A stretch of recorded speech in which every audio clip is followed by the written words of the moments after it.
What's up? I'm NyVo. Today we have four Sennheiser headphones: the HD6XX, the HD650, the HD580, and the HD600. We're going to talk about the differences, and also the main thing I want to talk about in this video is unit variation. So each one of these headphones has uh, headphones with the same model number that sound different. We'll get into that. By the way, this one was lent to me by a friend. Thanks, Wayne. Appreciate it. And the rest of them are mine. So the 6XX, this is actually my third 6XX. I was originally just bought this to do a review on its own. But then I realized that this one is different than the previous two that I had. So I had a 6XX a long time ago, maybe, I don't know, 4 or 5 years ago by now. And I didn't like it. It was okay compared to my other gear, which is like a AKG K702, which I hate. And, you know, some gamer headsets, it sounded okay compared to that. But I knew it still had problems even back then. And then I got, fast forward a year and a half maybe later, and I bought another 6XX. But this time I had some pretty high-end gear. I think I had maybe a Hugo 2 and maybe HDV820 at the time. So it's not entry level, it's at least mid. And I wanted to see how this I also had a dark voice, and it still couldn't fix the 6XX. So then I bought this for the review, and now this one, it's actually pretty good. Even on cheaper chains, it's fine. It's not. It still has some flaws that make it hard to recommend, but I can see why there's so much controversy on the internet about this specific headphone. For one, it's super popular, and for two, the unit variation on it, even they don't. There's no way to tell which one is the good one or the bad one, I guess. But some people love it and some people hate it, and that's probably mostly due to the unit variation. So my first two were before COVID, and this one was after COVID. So apparently they were made in different factories, and I can't remember the exact years of the pre-COVID ones, but a couple of years before COVID started is probably when it was in the other factory, and those are the bad ones. So what I gotta say is, that's probably the reason for the controversy. So anyways, the 650 and the 6XX, I've heard everywhere that these are supposed to be the same headphones, just rebranded through drop or whatever. Now, in this case, these two are nothing alike, not at all. This is way better. This is the black silk version, or black screen. I'm not really sure what it is, black silk, black screen. But if you see in the background here, this is silver in the back, and this is black in the back. And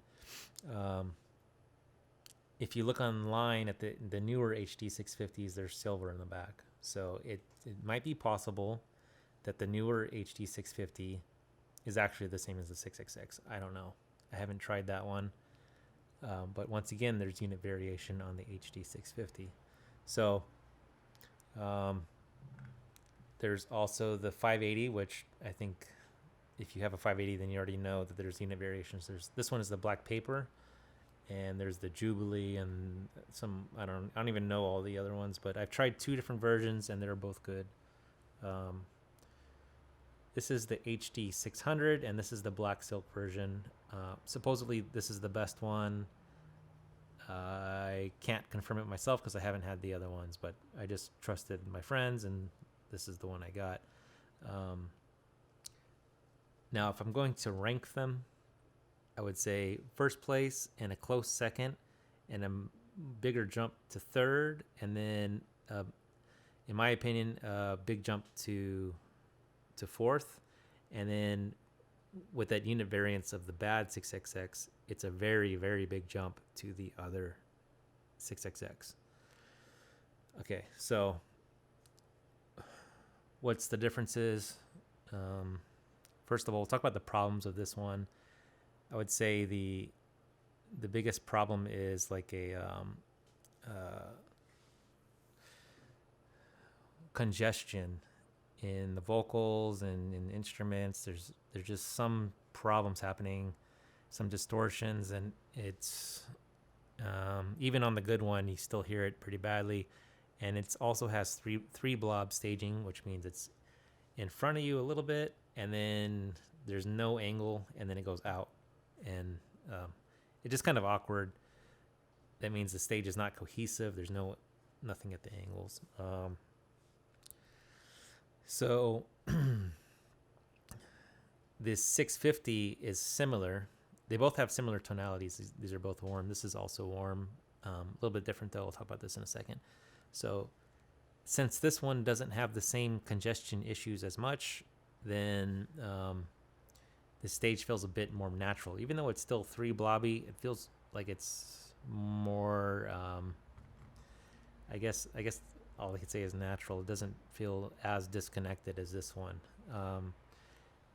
I've also noticed one of the traits of this is it connects emotionally to the music and to the instruments very well. This is actually, in my opinion, a very special headphone, and I'm not selling it. This one is definitely going to, it's going to stay with me forever for sure. This one's cool. So just because it can do what I just said very well. And so far there's nothing really that I have that can do that quite the same way. The 540 Gold up here has it's got another trick. It's not quite the same as this, so I'm keeping both. Now the 580 Black Paper, I'll say, also a really good headphone. It's also warm, and this one also has air frequencies that these other ones don't have, but I like the way that it does the air frequencies.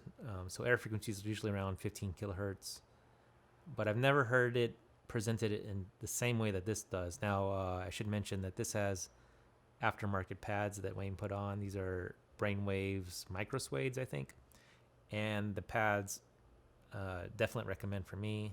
And no, I don't, I'm not sponsored by them or anything, but I have tried it with these pads on this, and it changes the headphone quite a bit. I like it much better with the Brainwaves, and I tried the Brainwaves on the other headphones, and it doesn't make it better. So the stocks I like better on these headphones.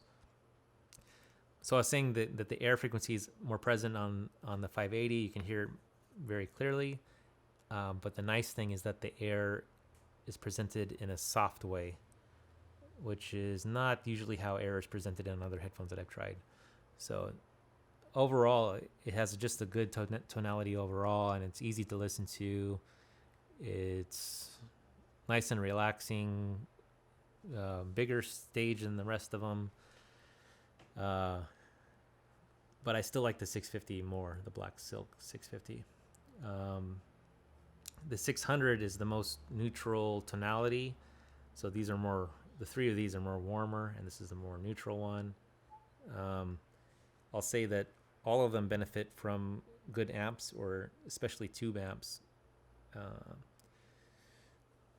But I also have them on the speaker amp, the HK770, which I've done a demonstration video on how to do that in another video.